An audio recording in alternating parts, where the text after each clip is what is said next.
সম্মানীয় শ্রোতাবৃন্দ, আমার হিন্দু ভাই বোন তথা আত্মীয় স্বজন, আমরা সকলে আপনাদের সবাইকে আজকে পবিত্র হ্যাপি হোলি, হোলির অনেক অনেক শুভেচ্ছা অন্তর থেকে।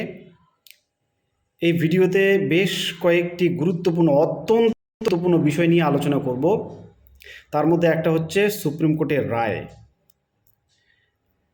যিনারা আমার রেগুলার দর্শক, আমাকে শোনেন, আমার ভিডিওসগুলো দেখেন, ওনারা জানেন প্রথম দিন থেকে আমি যে বিষয়গুলো নিয়ে সরব, সেই বিষয়গুলোর ওপরে সুপ্রিম কোর্টের পর্যবেক্ষণ তথা রায়ের কপি আমি আপনাদের দেখাবো।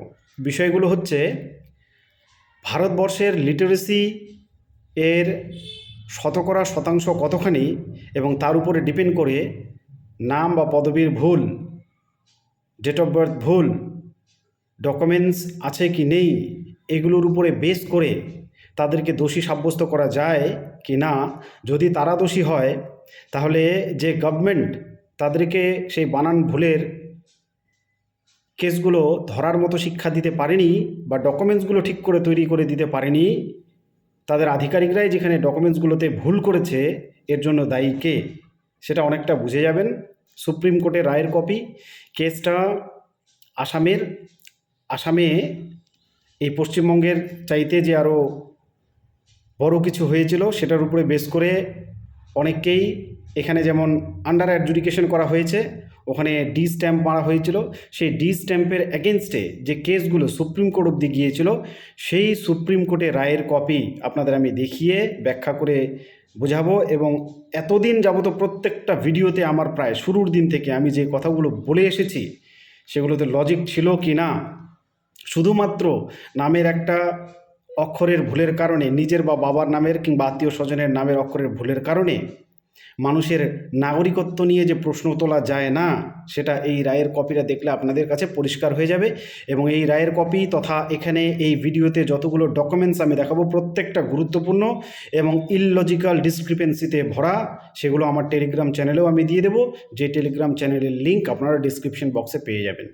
সেখান থেকে আপনারা চাইলে এই রায়ের কপি, এবং আমি একটা খুব গুরুত্বপূর্ণ ডেটাবেস দেখাবো, যে ডেটাবেসের উপরে বেস করে এই গেমটা খেলার চেষ্টা করা হয়েছিল। আপনারা দেখলে বুঝে যাবেন কোন এলাকাগুলোতে কোন দলে গিয়েছিল, এবং সেই এলাকাগুলোতে ইউএ অর্থাৎ আন্ডার অ্যাডজুডিকেশন করে রাখার সংখ্যাটা কতখানি, এবং খেলটা স্পষ্ট হয়ে যাবে আপনাদের সামনে।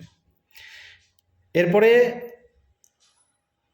আলোচনা করছি, আমাকে অনেক ভাই বন্ধু প্রশ্ন করেছে, ওনাদের নাম আইলিটেড অর আন্ডার অ্যাডজুডিকেশন, কিন্তু হিন্দু সম্প্রদায়ের মানুষ, অতএব জানতে চেয়েছে যে সিএএতে আবেদন করে সেটাকে ডকুমেন্ট হিসেবে তুলে ধরা যাবে কি না। কোনো রকম প্ররোচনায় পা দেবেন না। সেই ভাই বোনেদের বলছি, সুপ্রিম কোর্টের স্পষ্ট পর্যবেক্ষণ রয়েছে, সিএএতে আবেদন করা মানেই নাগরিকত্ব পেয়ে যাওয়া নয়। নাগরিকত্ব পাওয়ার একটা নির্দিষ্ট প্রসেস রয়েছে। সেই নাগরিকত্ব না পাওয়া অবধি ইলেকটোরাল রোলে নাম তোলার কোনো প্রক্রিয়াতে আপনারা অংশগ্রহণ করতে পারবেন না। এটা সুপ্রিম কোর্টের পর্যবেক্ষণ, আমার নয়। অতএব কেউ যদি আপনাকে ভুল বুঝিয়ে থাকে যে আজকে সিএতে অ্যাপ্লাই করে দিন, কালকে এই কাগজ নিয়ে জমা করে দিন, আপনার ভোট উঠে যাবে, সেটা ভুল বলছে। আপনি পরিষ্কার খোঁজ নিন। এই যে ভুলে ভরা লজিক্যাল ডিসক্রিপেন্সি, তারপরে আন্ডার অ্যাডজুডিকেশনের কেসগুলো এসেছে, তারপরে অসংখ্য মানুষের নাম ডিলিট হয়ে গেল। বিশেষ করে এখানে ভূমিপুত্র যারা রয়েছেন, তাদের মধ্যে একজন রাজবংশী সম্প্রদায়ের ভাই আজকে জলপাইগুড়িতে আত্মহত্যা করেছে, ওনার নাম ডিলিট হওয়ার কারণে। এই আশঙ্কাগুলোই ছিল। এই যে একটা জঘন্য খেলা শুধুমাত্র রাজনীতির খাতিরে, এর ফলে যে কত মানুষ বলি হতে পারে তাই নাদের ধারণা নেই। এ কারণে এই নোংরা খেল বন্ধ হওয়া উচিত, এবং ভারতের সংবিধান মেনে সাংবিধানিক পদ্ধতিতে যতগুলো অধিকার ইসিআইকে দেওয়া হয়েছে, শুধুমাত্র সেই অধিকারগুলো প্রয়োগ করে তালিকাকে স্বচ্ছ করা উচিত, বা তালিকার ঝাড়াই বাছাইয়ের কাজটা করা উচিত। তার বাইরে গিয়ে কোনো রাজনৈতিক দলের অঙ্গুলি হেলনে হোয়াটসঅ্যাপ ইউনিভার্সিটির অর্ডারে কাজ করা বা করানো একদমই অনুচিত, তার ফল কিন্তু বাংলা চোখে দেখতে পাচ্ছে। আরেকটা বার্তা দিয়ে রাখছি, যারা বাংলা ভাষা তথা বাঙালি বিদ্বেষী ওনাদেরকে চিনুন, চিহ্নিত করুন এবং সবাই সমস্বরে ঐক্যতানে বলুন বাংলা তথা বাঙালি বিদ্বেষী নিপাত যাক। এবার সেই রায়ের কপি এবং আরও বেশ কয়েকটা গুরুত্বপূর্ণ ডেমোগ্রাফ আপনারা দেখুন এবং বোঝার চেষ্টা করুন যে আমাদের কোন দিকে ঠেলে দেওয়ার চেষ্টা করা হচ্ছে। দেশের খাঁটি বাসিন্দা যদি আপনি হয়ে থাকেন, এটা আপনার নৈতিক কর্তব্য। যদি একজন বৈধ ভোটারের সঙ্গে কোনো অন্যায় হয়ে থাকে, তার বিরুদ্ধে সরব হওয়া, কথা বলা আমাদের অতি অবশ্যই প্রয়োজন। আপনারা ফেসবুকে এই ভিডিওটি দেখে থাকলে কমেন্ট বক্সটা সার্চ করবেন, সেখানে এই বিষয়ক তথ্য সমৃদ্ধ ভিডিও রয়েছে, সেটা দেখে নেবেন এবং প্রয়োজনে আপনি আপনার মতো করে যদি শুভবুদ্ধি সম্পন্ন কোনো মানুষ হয়ে থাকেন এবং বাংলা তথা ভারতবর্ষকে, ভারতের সংবিধানকে, ভারতের আইনকে ভালোবেসে থাকেন, তাহলে আওয়াজ তুলবেন, ভিডিওটি শেয়ার করবেন। ধন্যবাদ।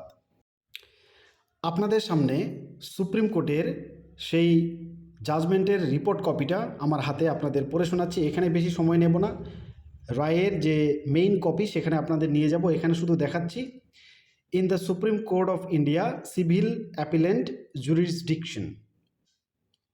এরপরে এই জায়গাটায় চলে আসুন, এমডি রহিম আলী অ্যাট আব্দুর রহিম, ইনি অ্যাপিলেন্ট ভার্সেস, ইনার সঙ্গে লড়াইটা কার? The state of Assam and others. এই আদার্সের মধ্যে কারা কারা রয়েছে পার্টিকুলার্সে দেখুন, the state of Assam, union of India represented by secretary home affairs, superintendent of police Nalbari. বাকি কপিটা তো আপনারা আমার টেলিগ্রাম চ্যানেল থেকে পেয়ে যাচ্ছেন, সেখান থেকে ভালো করে পড়ে বুঝে নেবেন। এবার রায়ের কপিটা দেখুন কি বলেছে। এই হলো সেই রায়ের কপি, এটা আপনাদের সামনে তুলে ধরলাম, এটাও টেলিগ্রাম চ্যানেলে আপনারা পেয়ে যাবেন, আমি দিয়ে দিচ্ছি। এখানে পড়ে শোনাচ্ছি, তারপরে আপনাদের বাংলাটা আমি ট্রান্সলেট করে রেখেছি, সেটা বুঝিয়ে দেওয়ার চেষ্টা করছি যে সুপ্রিম কোর্টের পর্যবেক্ষণ কি, এই যে লজিক্যাল ডিসক্রিপেন্সি এলো এবং তারপরে যে আন্ডার জুরিসডিকশন বা আন্ডার অ্যাডজুডিকেশন করে রাখা হলো মানুষদের দলে দলে,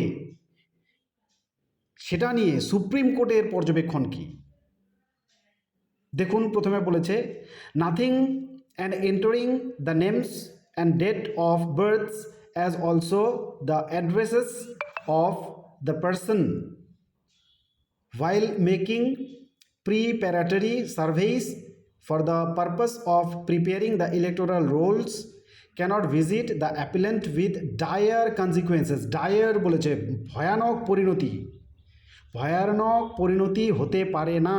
আপনাদের যে প্রিপারেশনের প্রক্রিয়া, সেটা একটা মানুষের নামের ভুল, বানানের ভুল ইত্যাদিতে আপনারা যে জোর দিচ্ছেন, সেটা একটা মানুষের ক্ষেত্রে ভয়ানক কনসিকুয়েন্স, পরিণতি বয়ে আনতে পারে না। Moreover in our country sometimes a title is prefixed or suffixed to a name such that the same person may be known also by one or two aliases.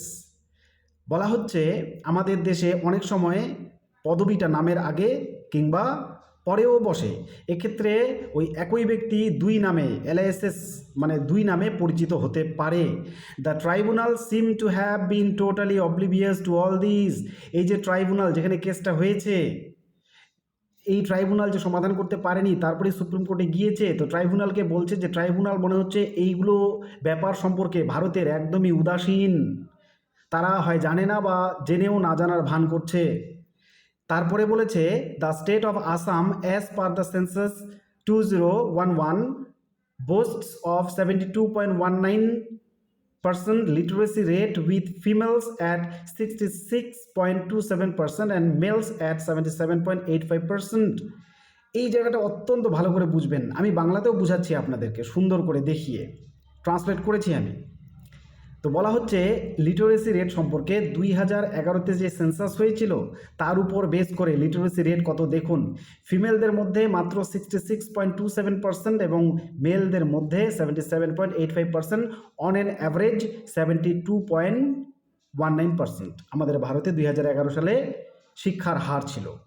However this was not the case during the sixties, 1960s or even 70s।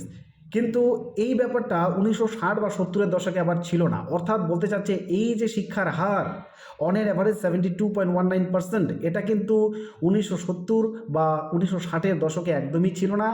অনেক মানুষ যাদের নাম delete হয়েছে বা যাদের under adjudication রাখা হয়েছে, ওনাদের জন্ম কিন্তু 1950 কিংবা তারও আগে, এরকম কেসও কিন্তু রয়েছে।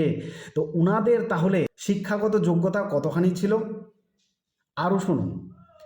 Not just in Assam but in many states, it is seen that names of people, even on important government documents, can have and do have varied spelling depending on them being in English or Hindi or Bangla or Assamese or any other language। বলা হচ্ছে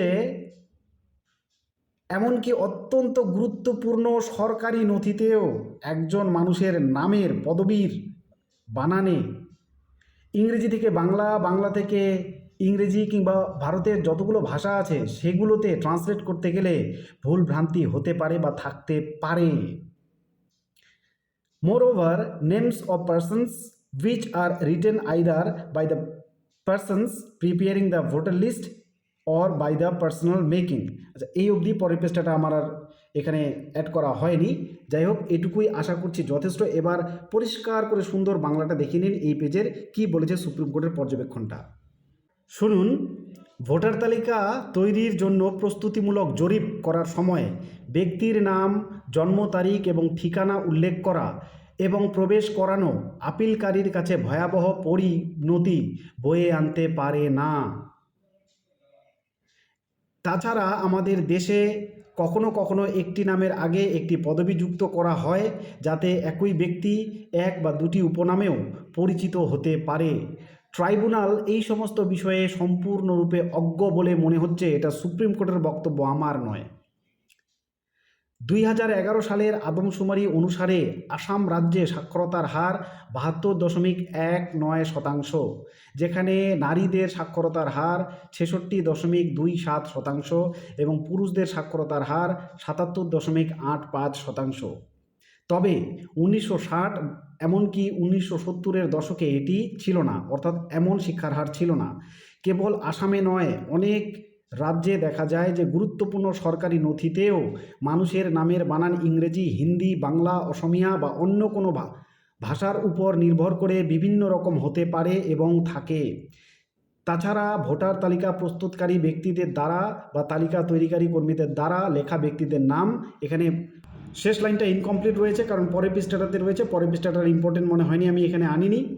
এখানে বলা হচ্ছে এই তালিকা যারা প্রস্তুত করে তাদের দ্বারাও এই নাম ঠিকানাগুলো ভুল হতে পারে।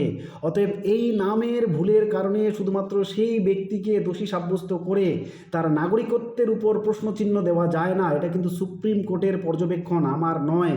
অতএব জাগতে হবে, সজাগ হতে হবে, নীরবে থাকলে হবে না। আপনার সাথে যদি অন্যায় হয়ে থাকে আপনাকে আপনার অন্যায় নিয়ে প্রথম কথাটা বলতে হবে, তারপরেই সেটা নিয়ে আপনার আইন, আদালত, সংবিধান বলবে, তার আগে নয়। এ কারণে আপনার সাথে যদি অন্যায় হয়ে থাকে, দেশে সংবিধান রয়েছে, আইন রয়েছে, সরব হন, অতি অবশ্যই বিচার পাবেন। ধন্যবাদ। ভিডিওটিকে ভালো লাগলে শেয়ার করতে ভুলবেন না।